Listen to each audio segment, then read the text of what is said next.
Hello বন্ধুরা, welcome to my Saraswati kitchen. আশা করি তোমরা ভালো আছো, আমিও ভালো আছি। আজকে রান্নাঘরে নিয়ে চলে এলাম পটল, টাটকা টাটকা পটল। আজ এই পটল দিয়েই আমি পটলের কালিয়া বানাবো। খুবই দারুণ লাগে খেতে। তো আমি কিভাবে বানাই তোমরা দেখো। তার জন্য পটলটাকে আমি এইভাবে ছুলে নেব, এইভাবে কাটারের সাহায্যে ছুলে নেব।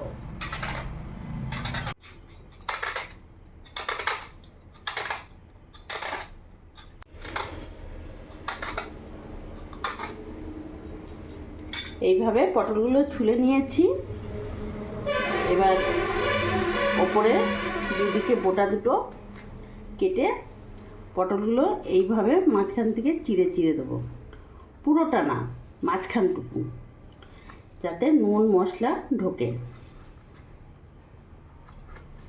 ব্যাস,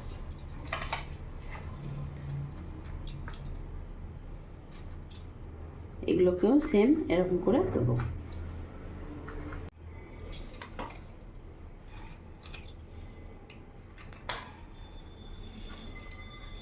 প্রত্যেকটা এইভাবে আমি মাঝখান থেকে চিড়ে চিড়ে নিয়েছি।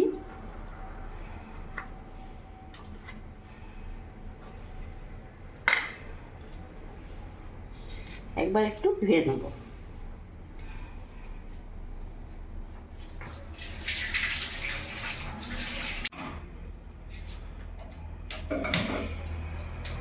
গ্যাস ধরে নিলাম, কড়াই বসিয়ে নিয়েছি, গরম হোক কড়াইটা।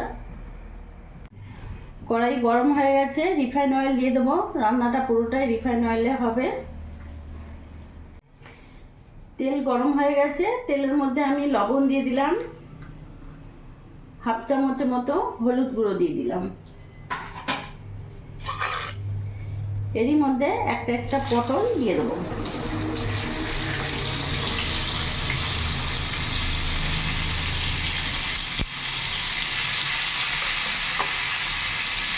গ্যাসের ফ্লেমটা মিডিয়াম রাখবো।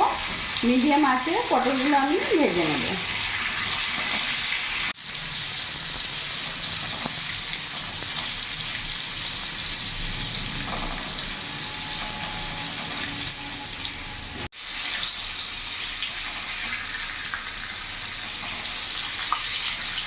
পটলগুলো লাল লাল করে ভাজা হয়ে গেছে, এবার আমি নামিয়ে ফেলবো।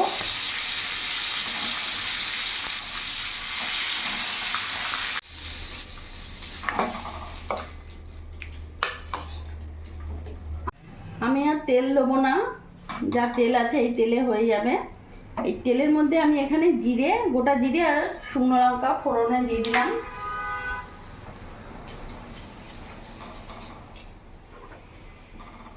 ফোড়নটা ভাজা ভাজা হয়ে গেছে। এরই মধ্যে একটা বড় সাইজের আমি পেঁয়াজ নিয়েছি, পেঁয়াজটাকে ভালো করে বেটে নিয়েছি, পেস্ট করে পুরোটা দিয়ে দেবো পেঁয়াজ বাটাটা।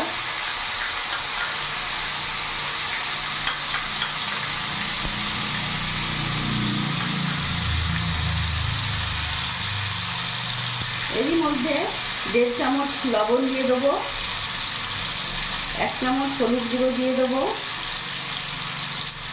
কাশ্মীরি লঙ্কা গুঁড়ো দিয়ে দিলাম 1 চামচ, জিরে গুঁড়ো দিয়ে দিলাম।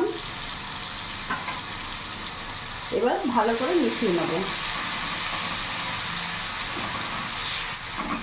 গ্যাসের ফ্লেমটা কিন্তু একেবারে মিডিয়াম রেখেছি, মিডিয়ামে আছেই আমি মশলাটা ভালো করে কষে নেব। এখন পেঁয়াজটা ততক্ষণ ভাজবো যতক্ষণ না পেঁয়াজের কাঁচা গন্ধটা চলে যাচ্ছে। পেঁয়াজটা কিছুক্ষণ ভাজা ভাজা করে নিয়েছি। এরই মধ্যে আদা রসুন লঙ্কার পেস্ট দিয়ে দিলাম, 1.5 চামচের মতন দিয়ে দিলাম। আর দেবো না, একসাথে ভালো করে মিশিয়ে নেব। যতক্ষণ না মশলা থেকে তেল ছেড়ে দিচ্ছে ততক্ষণ আমি কষিয়ে নেব ভালো করে। মশলাটা কিছুক্ষণ ধরে ভালো করে কষিয়ে নিয়েছি, মশলা থেকে তেলও ছেড়ে দিয়েছে, কোনো রকম কাঁচা ভাব আর নেই। এবার এরই মধ্যে আমি এখানে জল অ্যাড করব, আর জল দেবো না। এবার গ্যাসের ফ্লেমটা আমি ফুল করে দেবো।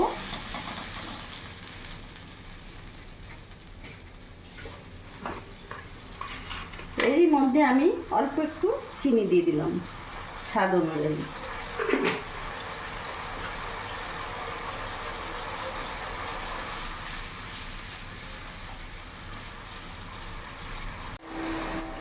ঝোলটা ফুটে গেছে, এবার এক একটা পটল আমি ছেড়ে দেবো।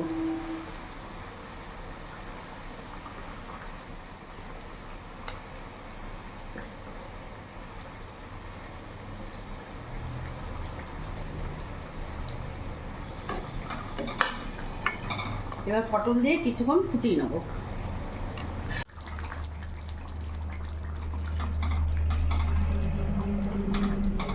কত সুন্দর কালারটা এসছে দেখতে পাচ্ছ। এরই মধ্যে আমি ওপর থেকে সামান্য একটু গরম মশলা দিয়ে দেবো।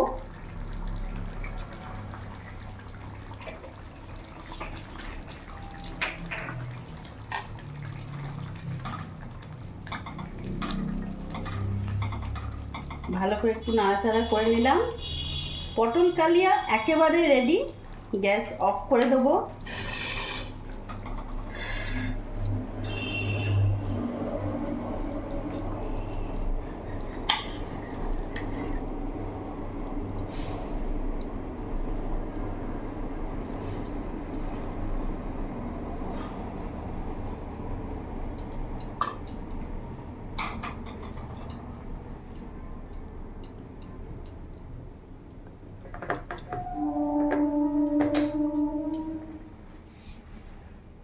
তো বন্ধুরা, তোমরা দেখলে আমি কিভাবে পটল কালিয়া বানালাম।